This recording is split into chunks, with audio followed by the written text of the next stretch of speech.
Periodista a la carta, en diálogo directo con los protagonistas de los hechos.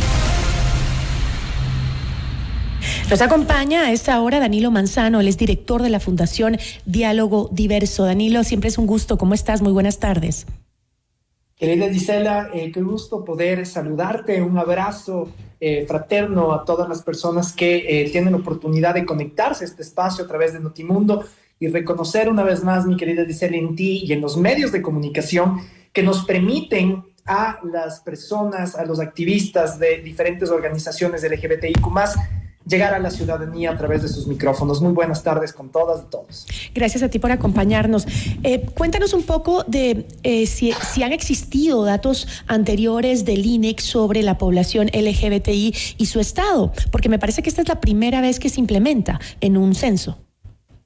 Claro que sí, mi querida Gisela. Mira, esto es importantísimo mencionar a la ciudadanía en general que por primera vez en el Ecuador vamos a poder contar con un dato censal que de manera directa involucra a la población sexodiversa. En la historia de los diferentes censos que se han dado aquí en el Ecuador, por primera vez la población LGBTIQ+ está tomada en cuenta a través del formulario del boletín censal, donde vamos a poder conocer finalmente datos demográficos que nos permitan caracterizar de una manera mucho más adecuada las condiciones de vida y en sí mismo diferentes datos de interés acerca de la población LGBTIQ+ en el Ecuador. ¿Cuáles serían las preguntas que se van a incluir para la población LGBTI? Bueno, las preguntas como tal, que en este caso se han formulado a través del INEC, primero es importante mencionar que han correspondido a un proceso técnico minucioso en el cual el Instituto Nacional de Estadísticas y Censos, por un lado, involucró a las organizaciones y activistas LGBTIQ+, pero que por otro lado también supo asesorarse de manera internacional por otros países en la región que de manera vanguardista también pudieron involucrar preguntas relacionadas a orientación sexual, identidad o expresión de género. En este caso, el boletín censal dentro de la sección número 4 correspondiente a diversidad sexogenérica hace alusión a 3 bloques indispensables. El primero, que menciona justamente cuál fue el sexo que fue asignado a la persona, al individuo, al momento en que nació. El segundo, de acuerdo al género, cómo la persona se identifica. Y un tercero que habla específicamente acerca de la orientación sexual, es decir, acerca de la atracción física, afectiva o sexual que puede tener por personas de su mismo género, por personas del género opuesto o por ambos géneros, hablando de las personas bisexuales. Danilo, ¿cuál es la importancia o por qué es necesario que el Estado ecuatoriano tenga esta información actual sobre este sector de la población? Bueno, mi querida Gisela, comentar que ha sido durante los últimos años en la historia misma un talón de Aquiles para las organizaciones de la sociedad civil, por un lado, contar con esta información adecuada, con estos datos estadísticos reales que a nosotros desde los ciudadanos nos permitan alzar la voz y hacer justamente estas recomendaciones, esta exigibilidad de derechos, pero con base a datos certeros.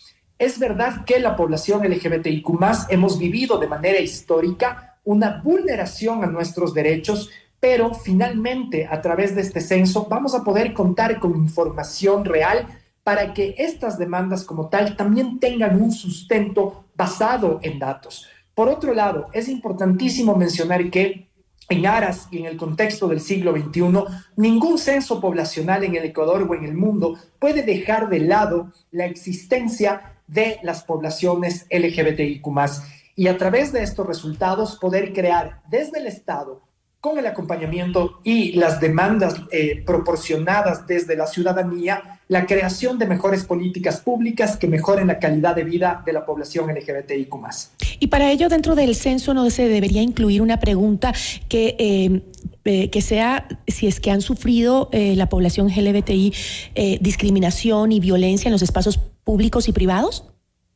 Bueno, esa es justamente, si bien es importante tener en cuenta que han existido algunos cuestionamientos y reflexiones sobre las preguntas y la cantidad de preguntas como tal que se van a involucrar dentro del boletín censal, es importante mencionar que vamos a poder ya contar con unos datos principales acerca de la población. Ahora bien, Esta caracterización mucho más profunda, no solamente que va de la mano en las condiciones de vida, sino también en las diferentes formas de violencia que se vive y que vivimos las personas LGBTIQ+ en el Ecuador, también han sido reflexiones justamente que desde la ciudadanía organizada hemos exhortado, en este caso, para que también puedan ser involucradas de una manera mucho más directa y a través de la misma poder contar con datos importantes. Si bien esta experiencia que es histórica, que es importante, quizás por la propia complejidad que tiene, por lo extensa que es, por la gran cantidad de preguntas que se hacen,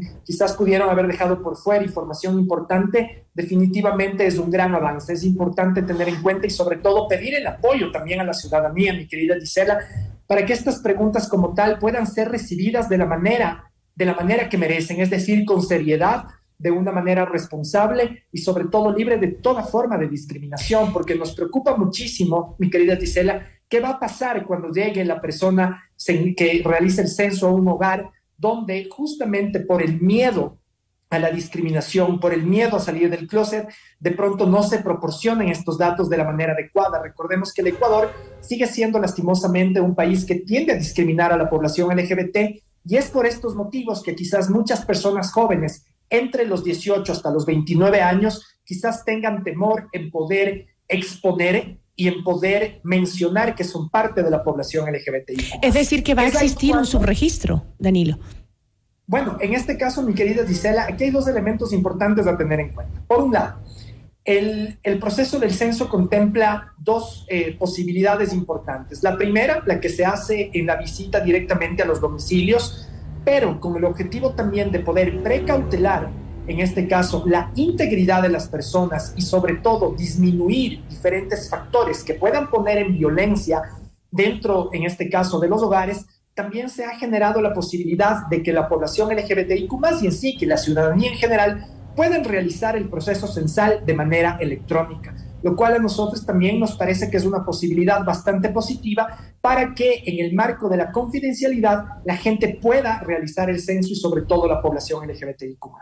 Es decir, que las preguntas ya estarían establecidas y solo definiría o solo se tendría información respecto a la cantidad de personas y cuál es su tendencia dentro de la comunidad LGBTI, porque ¿qué pasa con el empleo? También es un dato importantísimo, ¿no? El saber cuántos de esta comunidad están o no están empleados para justamente hacer política pública. Mira, aquí este dato es importantísimo. ¿Por qué? Porque el boletín censal es un documento bastante extenso en cuanto a la cantidad de información que solicitan.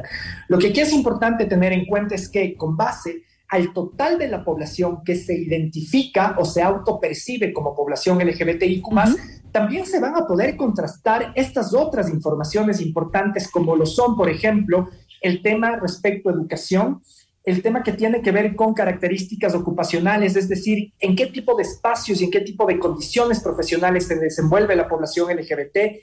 Habla también sobre temas de salud. El tema de salud de hecho, es un documento bastante amplio que forma parte del boletín censal y habla también en cuanto a temas que van con discriminación, prejuicio y violencia. Es decir, que vamos a poder contar con información relevante, con información necesaria para poder tener en cuenta una pregunta, mi querida Gisela, que hace muchas veces la gente. ¿Cuántas personas del total de la población son parte de la población LGBTIQ+?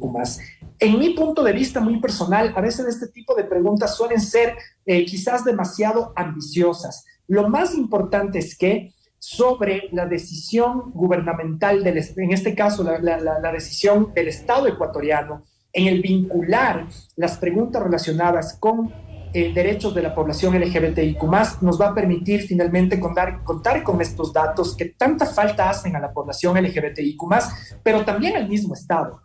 Es decir, que el reconocer la importancia que tiene el involucramiento del censo con la variable sexogenérica, finalmente también es un rol y es una obligación que asume el Estado ecuatoriano, y lo cual es importante y no es ningún regalo. Es decir, sobre la base de su obligación, a un grupo que históricamente ha sido invisible, finalmente se involucra dentro del boletín censal para poder tener una mejor idea de dónde estamos, cómo vivimos, si es que las personas han tenido o no la oportunidad de acceder a la educación y bajo qué términos, ¿Cómo estamos en temas de prevalencia, en temas de empleo, el acceso a la salud, seguridad social, entre otros temas que son importantes? Importantísimo, pero sobre todo creo que ahora, ya que se ha tomado esta iniciativa importante para este sector de la población, también hay que pedir a la gente que participe, que ponga sus datos, que ayude a que esto se desarrolle para que se generen políticas públicas importantes para este sector de la población, la comunidad LGBTI. Te agradezco muchísimo por habernos acompañado y espero tener buenas noticias cuando ya se termine este proceso de censo. Con mucho gusto, mi querida Gisela, y hacer este llamado de atención a la gente, a la ciudadanía, que cuando lleguen las personas a hacer el censo en sus hogares, tengamos por favor la apertura para poder responder a estas preguntas que son relevantes para la población. Es importante que el Ecuador cuente con estadística y con datos ciertos en cuanto a la realidad que vivimos las personas LGBTIQ+ en el Ecuador, que se puedan construir mejores leyes que beneficien nuestra calidad de vida. Muchísimas gracias, Gisela, y muchas gracias a todas las personas que han escuchado esta entrevista. A ti, Danilo, muchísimas gracias. Danilo Manzano, director de la Fundación Diálogo Diverso.